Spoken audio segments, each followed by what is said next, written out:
Hapa utanyimwa pesa lakini sio maneno. Birthday party imeisha vizuri, kila moja ameenjoy na mastaa waliojitokeza kama Nandi the African Princess, nikamwona Juma Lokole, Richie Mtindo na baadhi ya watu kadha wa kadha, ikiwemo pia comedian Baba Angela. Sasa babu kama babu hakutaka unyonge, na kama unavyojua yani Harmonize anavyompenda Kajala ni lazima ataonyesha upendo sambamba kwa mjukuu wake. Unaambiwaje? Pesa taslim za Kitanzania, hebu ielewe hiyo, milioni 10 za Kitanzania zikaingia kwenye akaunti ya mjukuu wa Harmonize ambaye Princess Amara. Yani hakutaka unyonge na amedhihirisha upendo ambao uko wazi kabisa, hata kama miaka ya nyuma alitaka kupita na mtoto wake Paula, ila sio mbaya, hayo yalishapita. Kwa sasa tunaganga yajayo. Milioni 10 zikaingizwa kwenye akaunti ya Princess Amara, lakini kigari cha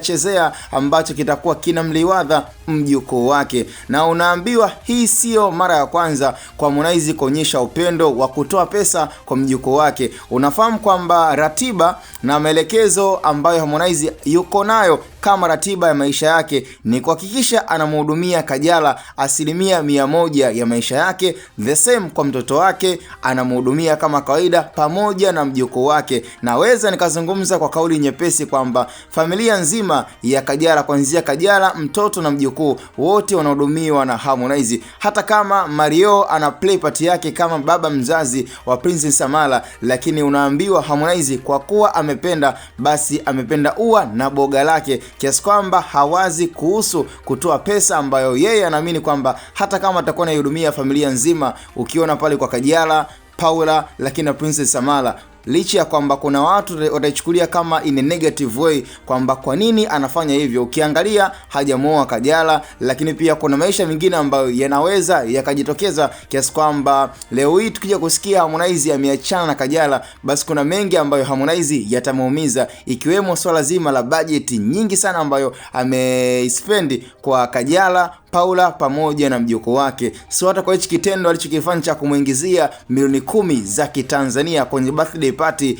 ya Princess Amara kutimiza miaka 2, ambapo everybody was so excited. Na shout out sana kwa mwanangu Rajabu ambaye kwa sasa anazidi kuwafunza vijana mbalimbali ambao huaga hawaamini kwenye true love. Real love jamani ipo na inawezekana. Ni kumpenda mtu na ukashow love kwa the way ambavyo anafanya Harmonize. I say hivi ndo inavyotakiwa. Ukipewa pesa basi hakikisha pia unaitumia pesa ili mradi uweze kupata pesa. Ndio hicho ambacho Harmonize anakifanya, kuonyesha the love kwa mjukuu wake, mtoto pamoja pia na mama mzazi. Cha msingi tukutane kwenye upande wa comment. It's me msanuaji kama msanuaji mastermind wa Hatboy Media, and this is how we do.